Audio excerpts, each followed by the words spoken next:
Muy buenas tardes, bienvenidos, bienvenidas a una nueva sesión de Filmoteca Villaverde. Hoy con una película que ha sorprendido a todo el mundo, a la crítica en general, a los espectadores. Les está sorprendiendo mucho esta película porque estamos ante uno de los estrenos de cine español más sorprendentes de la temporada. Es una película muy reciente y que, pues la verdad es que respira cine de principio a fin. Es una película dirigida por un director novel, en el sentido de que es su primer largometraje, aunque David Pérez Añudo, que es el director de ANE, tiene ya una larga trayectoria en el mundo del cortometraje. Ha dirigido cerca de 10 cortometrajes, todos ellos con distintos premios y reconocimientos. Es decir, que es un director que antes de dirigir su primer largo, pues ya se ha curtido en el ámbito audiovisual, ¿no? Durante varios años. Y nos presenta esta primera película, este primer largometraje, Anne, que, como decía, es muy sorprendente por lo bien dirigida que está, por lo bien que está contada la historia, por cómo están dirigidos todos los actores, el personaje de Anne, como lo bien que está construido. Es decir, es una película donde todo parece cuadrar como un engranaje, lo cual no suele ser muy fácil de ver en una primera película, en una ópera prima. Pero bueno, la verdad es que pues David Pérez Añudo con esta primera propuesta demuestra que es un director que viene para quedarse en el mundo del cine y que viene para quedarse además pisando muy fuerte. Su primera película ha obtenido en el último Festival de San Sebastián el premio Irizar del cine vasco y el premio al mejor guión vasco. La película está contextualizada, toda ella, en el País Vasco. No quiero desvelar grandes cosas antes de verla, porque creo que es una película que merece mucho la pena verla sin tener muchos datos, porque cuantos menos datos se tienen, más sorprende el visionado de esta película. Y bueno, en definitiva, pues nos habla de cuestiones muy cotidianas, muy concretas, pero que esas cuestiones cotidianas o concretas nos elevan a cuestiones más profundas, ¿no? De todos y cada uno de nosotros. Como a veces ocurre con las grandes películas, ¿no? Que a través de un retrato, digamos, muy cotidiano o muy concreto, pues eso nos permite casi hacer como un juego de espejos con nosotros mismos también, y plantearnos cuestiones que afectan a, como digo, a cuestiones muy profundas acerca de las relaciones, de las propias relaciones de los seres humanos y de cómo se van construyendo y las consecuencias de todo ello también, ¿no? En definitiva, estamos ante una película, como digo, muy digna de encontrarse entre las mejores películas que va a haber este año 2020 en España. Y bueno, pues con la sorpresa de que, pues de repente se coloca, ¿no? Como digo, entre esas grandes propuestas que nos da este año el cine en español, y la sorpresa es que está dirigida por un director que es su primera película. Así que bueno, vamos a disfrutar de esta película, de Anne.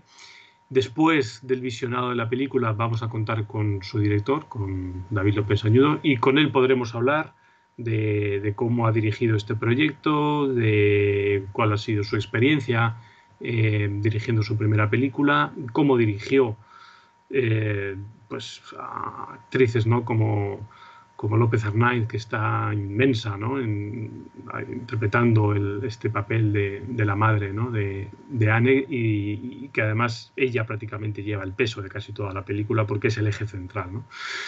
Y bueno, pues con David hablaremos de todo ello. Así que esperamos que disfrutéis de la película, y nada más terminar el visionado estaremos por aquí de nuevo en Filmoteca Villaverde y hablando con el director, con David López Añudo. Muchas gracias y que disfrutéis.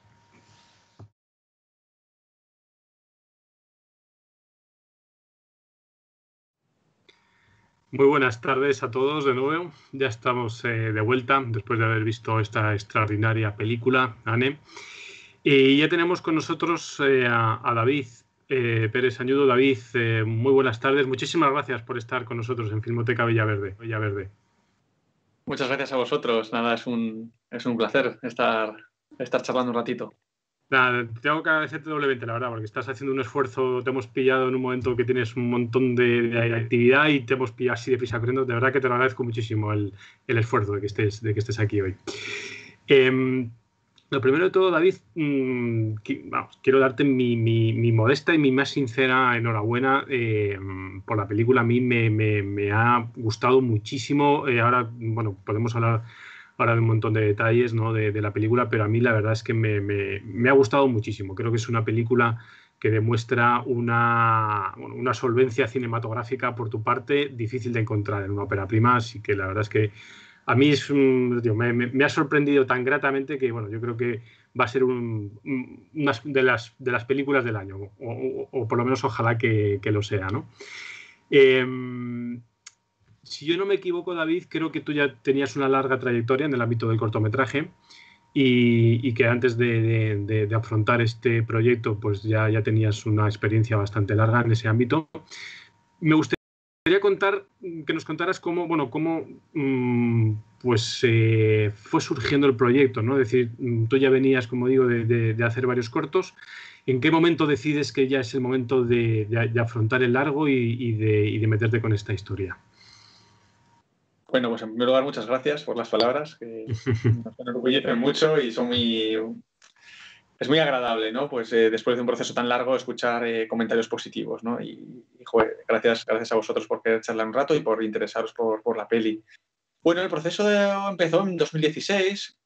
Marina Parés, la co-guionista, y yo vivíamos en París y era un momento bastante delicado que coincidía con el post-atentado de Bataclan, de Charlie Hebdo, etcétera, etcétera, y empezó a rondar la cabeza un tema, ¿no? Que es el de cómo la agitación social o lo que vives en el marco social, en tu marco social más próximo, en tu barrio, en tu pueblo, etcétera, afecta también a lo íntimo, ¿no? A lo privado. Y en paralelo, pues nos interesaba reflexionar sobre la comunicación dentro de una familia y en las relaciones entre padres e hijos y padres, ¿no?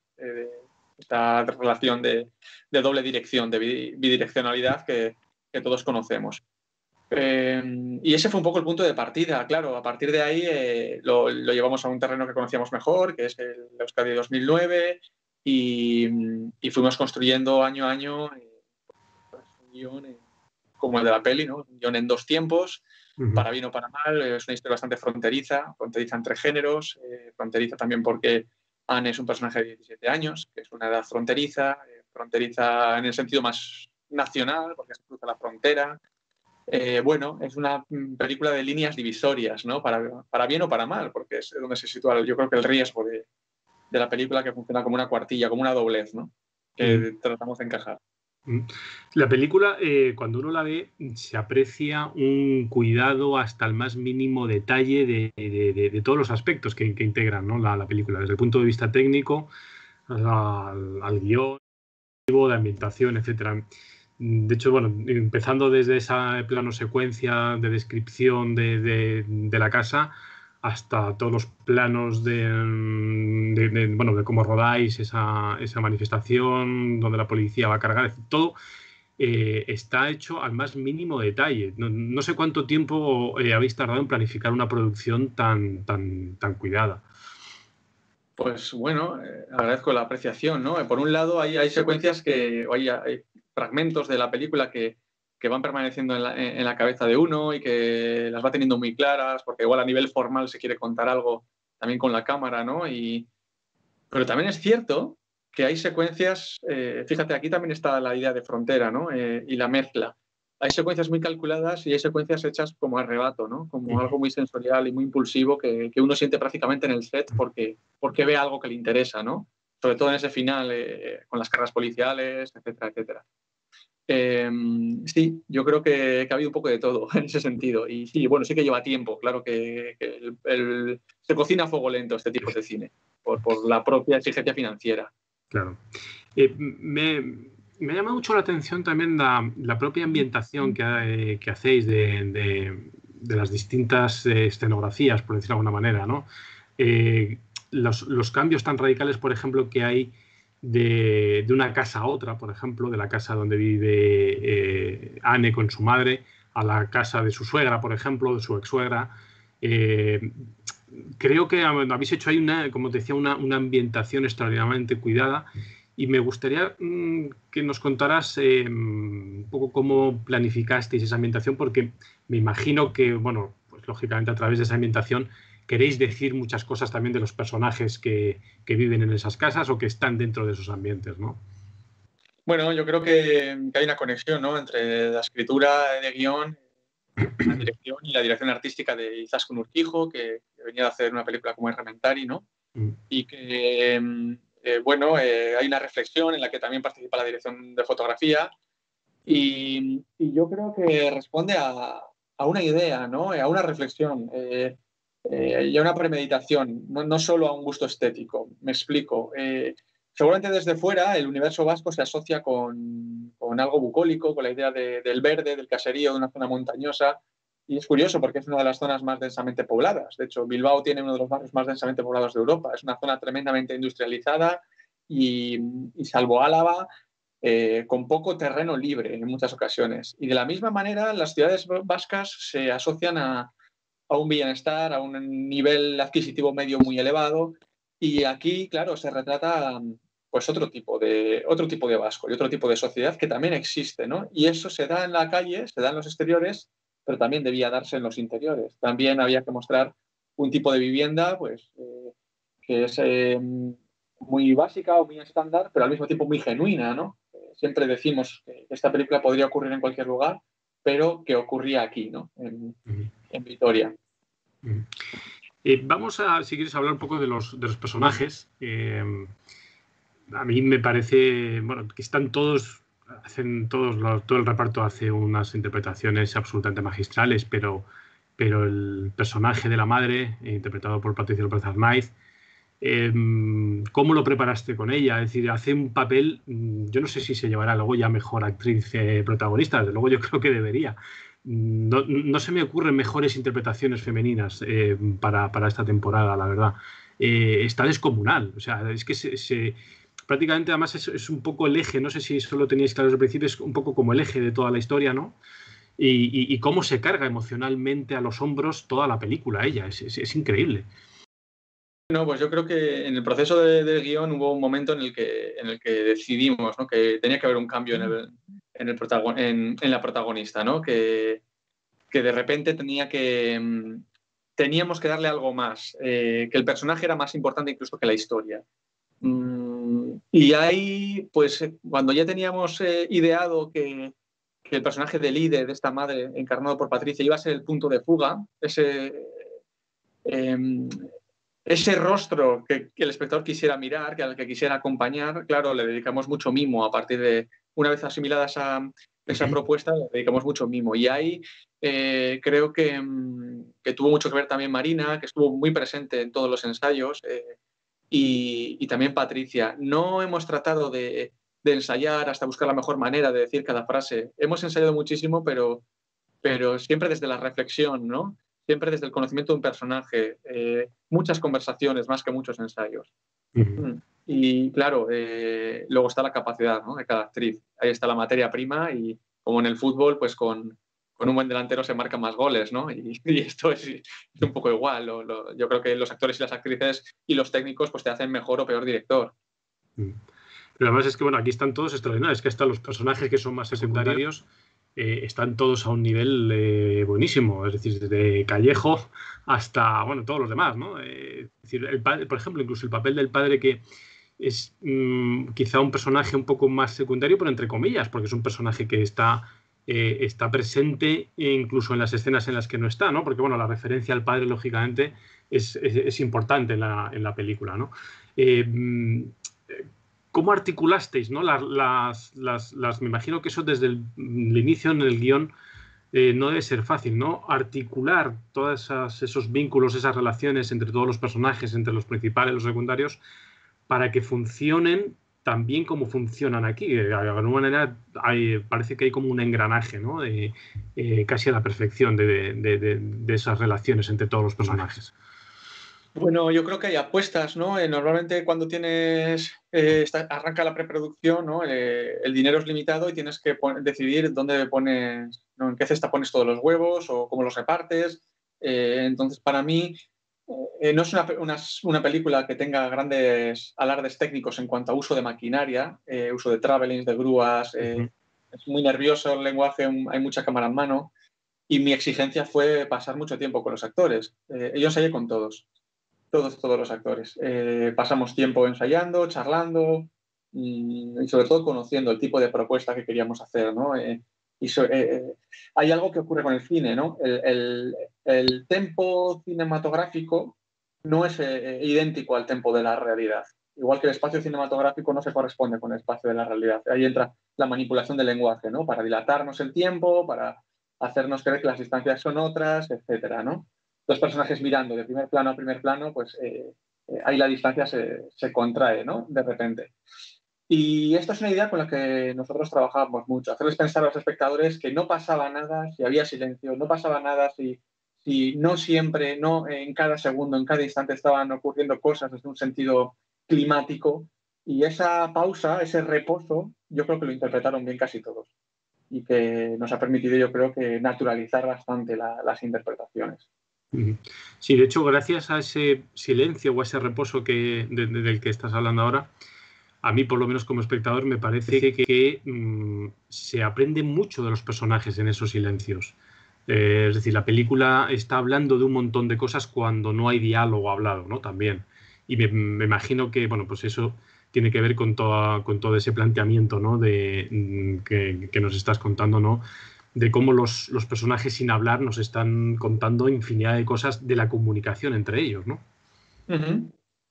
Sí, sin duda, sin duda. Yo creo que el guión hay que utilizarlo como punto de partida y es cierto que ha sido bastante clínico, pero Ujú. también es cierto que hay que hacerlo llegar, ¿no? Y esta es una película que habla sobre la incomunicación y hay un conflicto que es la construcción de un tren de alta velocidad que no deja de ser simbólico, ¿no? Un tren conecta dos puntos, pero al mismo tiempo separa dos márgenes, igual que una carretera.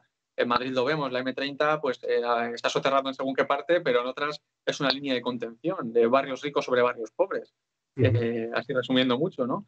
Y esto también ocurre en el norte y sobre esa imagen simbólica, para reflexionar sobre la comunicación, tienen que situarse unos personajes y unos actores que comprendan cuál es el discurso, ¿no? Y que todo responde a esos pequeños matices que comunican o incomunican o que cuentan o que dejan de contar, ¿no? Ujú. Como bien acabas de decir, la película, en definitiva de cuentas, a mí me parece que nos habla precisamente sobre de la incomunicación que tenemos, ¿no? Y de cómo muchas veces creemos conocer a la gente con la que convivimos y realmente puede ocurrir que sepamos muy poco de ellos, ¿no? De cómo son en realidad, me refiero, de sus inquietudes, de sus anhelos o de sus frustraciones, de sus sueños. Y la película yo creo que nos plantea muy bien, ¿no? Cómo esa incomunicación lleva bueno, a creernos que la realidad es de otra manera, ¿no? Y precisamente en eso te quería preguntar, ¿no? Si la película, que yo creo que nos está hablando permanentemente de eso, ¿no? Pero si en algún momento tuvisteis miedo de que algún espectador pudiera percibir que la película nos hablaba además, pues bueno, de algo más relacionado con el conflicto del País Vasco, porque evidentemente la película no cuenta eso, ni muchísimo menos, ¿no? Pero no sé si en algún momento tuvisteis poco dudas de si a lo mejor alguien podía percibir que algo de eso sí que también queríais contar. Sí, sí, sí que, sobre todo por mi parte, ¿no? Es cierto que el resto del equipo me decía, ¿no? David, no, tranquilo, no va de esto, pero bueno, claro, es un tema que despierta muchas ampollas todavía, especialmente aquí, ¿no? Y que a mí me preocupaba que lo tapara todo y que automáticamente cualquier causa social o política en el universo vasco se identificara con el conflicto, ¿no? Ha habido algún pues, pequeño comentario de algún medio, pero muy, muy puntual. Estoy gratamente sorprendido. Creo que se ha tomado con mucha madurez. La recepción ha sido muy madura por parte tanto de público como de prensa. Y cuando ha habido alguna crítica o algún matiz, ha sido, por lo general, bastante inteligente y sutil y sin abarcarlo todo, ¿no? Pero, vamos, una de las cosas de las que me siento más orgullosos de que medios muy diferentes entre sí y medios vascos muy diferentes entre sí la pusieran bien, ¿no? Que eso me parece uno de los grandes retos de la película y estoy especialmente contento, ¿no? Hubo un día que, el primer día, ¿no? Salió con una crítica muy, muy entusiasta del Correo, ¿no? Y al mismo tiempo un par de ellas del Gara, que son medios que no tienen nada que ver entre ellos. Y de alguna manera pensar que medios tan diferentes han encontrado aspectos positivos en la historia, pues me enorgullece bastante, la verdad. Sí, sí. ¿Tuvisteis también claro desde el principio que la película fuera enteramente hablada en euskera? Entiendo, lógicamente, si no hubiese sido hablado en euskera, es otra película. O sea, yo creo que la película pues, tiene sentido tal y como la habéis hecho, ¿no? Lógicamente. Pero no sé si eso también os planteó dudas en algún momento. No tantas, pero sí que es cierto que siempre quisimos hacer una película en euskera, pero sí que queríamos que hubiese una parte algo mayor en castellano y también una pequeñita parte en francés, ¿no? Que la parte en francés pues fue perdiendo fuerza. La película fue una coproducción con Francia durante mucho tiempo, que finalmente no se pudo ejecutar, entonces bueno, se replantearon algunos aspectos, algunos pasajes del guión incluso, y sí que esto que queríamos haber tenido un par de secuencias más en castellano. Pero bueno, por motivos financieros también quedó así. Hay castellano en algunos momentos que para nosotros le da una diversidad y una relajación y una naturalidad al asunto que es de agradecer y no, estamos muy satisfechos en ese sentido. Sí que es cierto que la película ocurre en Álava, ¿no? Y Álava es un territorio en el que no permanece lo que se llama un euskal, que un dialecto, ¿no? Es decir, el euskera que se habla se ha recuperado en los últimos 30-40 años, es el euskera batúa, que es el euskera unificado, y ahí sí que se ha tratado de naturalizar mucho, de hacer un euskera muy callejero también, sin complejos, porque no había referentes ficción o no había muchos con un caso similar al nuestro. Es una realidad muy diferente a la de Loreac, por ejemplo, o a la de Amama, no tienen nada que ver. Sí. Pues David, bueno, nada, para terminar, simplemente pues desearte toda la suerte del mundo con esta película. Le queda mucho recorrido. La película se ha estrenado hace no mucho y ojalá que tenga un recorrido enorme en España, fuera de España y bueno, allá donde vayáis con ella. Y no sé si ya, entiendo que quizás es un poco pronto, pero no sé si ya tienes en mente un segundo proyecto. Sí. Estamos trabajando en distintos proyectos. La verdad es que con Anne ha sido un trabajo muy duro en el que todas las apuestas estaban sobre el mismo proyecto. Ahora estoy intentando diversificar un poco. Pero vamos, sí que estamos trabajando en un guión inspirado en el caso Contador, del ciclista de Pinto. Estamos trabajando en una película también en un drama de género y en una película de temática Erasmus. Así que a ver si uno de los tres sale y podemos seguir trabajando, que es de lo que se trata, ¿no? Exacto. No, ojalá que sí. Desde luego que, bueno, nosotros por nuestra parte estaremos deseando ver tu segunda peli. La primera, tío, a mí me ha conmovido. Creo que es una película tan bien dirigida, tan bien hecha, con una historia más tan bien contada que bueno, para mí va a ser una de las pelis del año. Yo creo que es... bueno, pues un trabajo más que notable por tu parte. Así que enhorabuena de verdad por ese esfuerzo y ojalá que haya una segunda película muy prontito. Muchas gracias, David, por estar con nosotros. Muchísimas gracias a vosotros. Un saludo. Gracias, David.